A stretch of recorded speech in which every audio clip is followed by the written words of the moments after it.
Fala pessoal, de volta aqui com mais um módulo, módulo 34, esse módulo, jogo rápido, alguns exercícios sobre paralelepípedos e cubos, a parte teórica a gente viu no vídeo anterior sobre todas as características de um paralelepípedo, né? Lembrando que o mais importante para um paralelepípedo são as suas dimensões, você calcula tudo em relação a essas dimensões.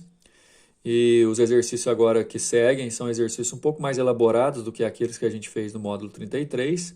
Portanto, prestem bastante atenção nessa resolução para vocês poderem criar experiência, ok? Exercício número 1 do Enem. Alguns objetos, durante a sua fabricação, necessitam passar por um processo de resfriamento. Para que isso ocorra, uma fábrica utiliza um tanque de resfriamento, como mostrado na figura. Olha o tanque. 40 centímetros, 30 centímetros, 2,5 centímetros, que na verdade são as dimensões do tanque, mas dimensões de água mesmo. Tenta enxergar dois paralelepípedos, né? O tanque, 40 por 30 por 2,5, e o paralelepípedo formado por água, olha só, que tem 5 centímetros aqui da borda de cima, então o paralelepípedo por água é 40 por 30 por 20, né? Aqui, profundidade de água. O que aconteceria com o nível da água se colocássemos no tanque um objeto cujo volume fosse de 2.400 centímetros cúbicos? Obviamente, se você colocar algum objeto ali, o objeto colocado vai deslocar o líquido que está dentro do tanque e o nível do líquido vai aumentar, né? Obviamente, então, o nível subiria, né? Aí a altura do líquido, a gente já viu lá que são 20 centímetros, 25 da altura ou profundidade do próprio tanque. Só que ali daquele jeito está com 5 centímetros abaixo, então tem 20 centímetros de altura de líquido.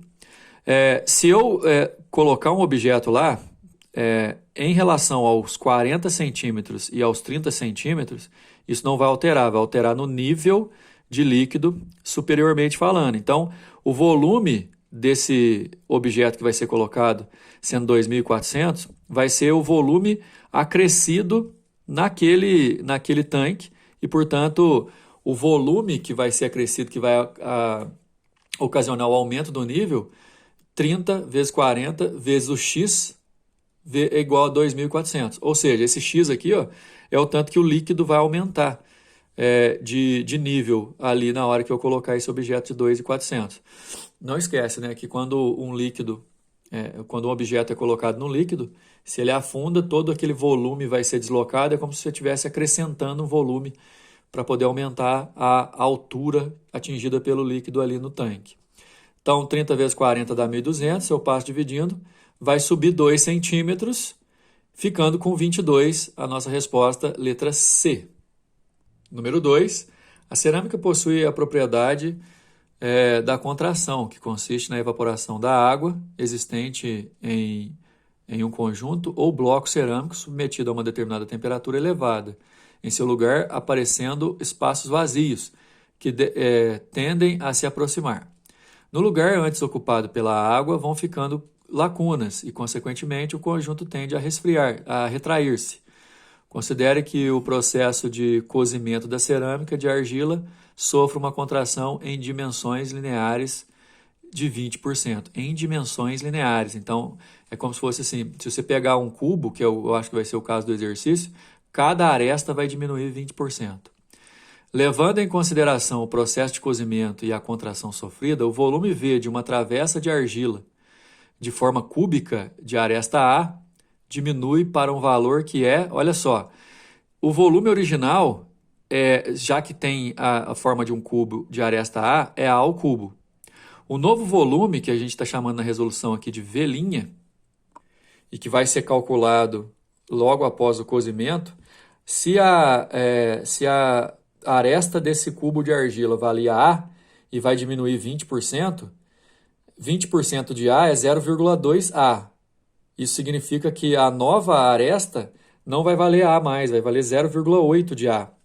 Se ela diminui 20%, ela assume 80% do que era antes. Então o exercício está dizendo o seguinte, ó, se eu pegar um cubo que a aresta é A, e agora eu pego um outro cubo cuja aresta é 80%, quanto que o volume do cubo menor vai ser menor do que aquele cubo maior, né? Então eu tenho o volume original A ao cubo e o volume novo do encolhimento com a aresta valendo 0,8 da aresta original, 80%. Se eu elevar isso aqui ao cubo, 0,8 ao cubo dá 0,512. Ou seja, houve um abaixamento de 48,8% em relação ao volume original. Por isso que a nossa resposta é a letra C, 48,8% menor que V, porque o volume diminui de A ao cubo para 0,8 A ao cubo. Da aresta inteira para 80% dela, porque diminuiu 20%. Letra C. Número 3. Um fazendeiro tem um depósito para armazenar leite formado por duas partes cúbicas que se comunicam, como indicado na figura. Duas partes cúbicas, um cubo maior e um cubo maior. A aresta da parte cúbica de baixo tem medida igual ao dobro da medida da aresta da parte cúbica de cima. Então, se esse cubo vermelhinho aqui tem a aresta A, o azul de baixo tem a aresta 2A. A torneira utilizada para encher o depósito tem vazão constante e levou 8 minutos para encher a metade da parte de baixo. E encher aqui é relação de volume, né? Quer dizer, em 8 minutos a torneira conseguiu preencher metade do volume do cubo maior. Quantos minutos essa torneira levará para encher completamente o restante do depósito? O restante. Então, o que nós vamos ter que fazer? Fazer uma proporção, descobrir a comparação do volume, descobrir quanto que ainda falta para encher e fazer uma proporção com esses 8 minutos. Como eu havia dito, a gente vai chamar a aresta do cubo menor de A, a aresta do cubo maior de 2A. O volume do cubo menor vai ser A ao cubo e o volume do cubo maior vai ser 2A ao cubo, portanto 8A ao cubo. Isso quer dizer então que o volume total é A ao cubo mais 8A ao cubo, que dá 9A ao cubo, ok? A metade do volume do cubo de baixo, cujo volume total é 8A ao cubo, a metade dele é 4A ao cubo. E aí, 4A ao cubo em 8 minutos. Se o volume total é de 9A ao cubo e já encheu a metade do de baixo, que é 4A ao cubo, 9A ao cubo menos 4A ao cubo dá 5A ao cubo. Ou seja, 4A ao cubo, que é a metade do volume de baixo, a torneira encheu em 8 minutos. 5A ao cubo, que é o que está faltando, a torneira vai encher em ΔT. Se você multiplicar cruzado, fica 8 vezes 5, 40A ao cubo dividido por 4A ao cubo dá 10. 10 minutos é a resposta da letra B. Eu preferi fazer assim do que fazer todas as divisões que a proposta de resolução da apostila tem. Acho que ficou melhor assim. Então, repetindo, 9A ao cubo é o total, metade do volume de baixo é 4A ao cubo, e aí se você tirar 9A ao cubo menos 4A ao cubo, 5A ao cubo, que é o que falta. A metade, 4A ao cubo em 8 minutos, 5A ao cubo em 10, resposta letra B. Número 4. Conforme regulamento da Agência Nacional de Aviação Civil, ANAC, o passageiro que embarcar em voo doméstico poderá transportar bagagens de mão, contudo, a soma das dimensões da bagagem, altura mais comprimento mais largura, não pode ser superior a 115 centímetros. Quer dizer, paralelepípedo que se você somar as 3 dimensões não pode passar de 115. A figura mostra a planificação de uma caixa que tem a forma de um paralelepípedo retângulo. Bom, no final das contas, a caixa vocês têm que tomar cuidado, porque esses 90 centímetros aqui, a gente vai ter que descontar na hora que dobrar e transformar essa caixa num paralelepípedo. O que a gente vai fazer é deixar, por exemplo, essa parte de X aqui, como se fosse o fundo da caixa. Então, na hora que dobrar, essa parte aqui, esse retângulo e esse outro, serão as laterais. Esse aqui vai ser a tampa, portanto, igual a esse que vai ser o chão. E esse aqui as duas laterais, de cima e de baixo. Tem a figura planificada, a gente vai montar o paralelepípedo a partir dela.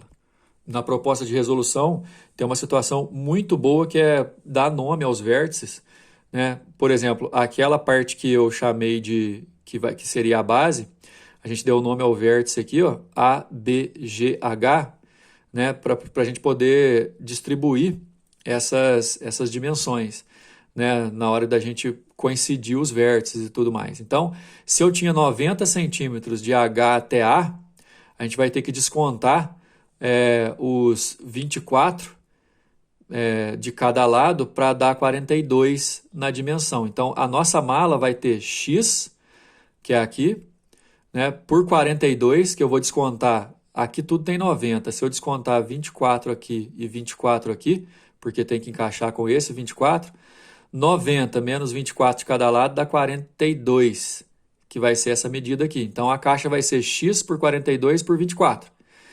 Então, lembra que a soma das três dimensões não pode passar de 115? X mais 42 mais 24 tem que ser menor ou igual a 115. Joga para o outro lado, x tem que ser menor ou igual a 49, que é exatamente o que o exercício estava perguntando, né? O maior valor possível para x em centímetros para que a caixa permaneça dentro dos padrões permitidos pela ANAC tem que ser menor ou igual a 49, então o maior valor possível é 49. A nossa resposta letra E, ok? Assim a gente encerra mais esse módulo. Próximo módulo falaremos sobre pirâmides. Até mais!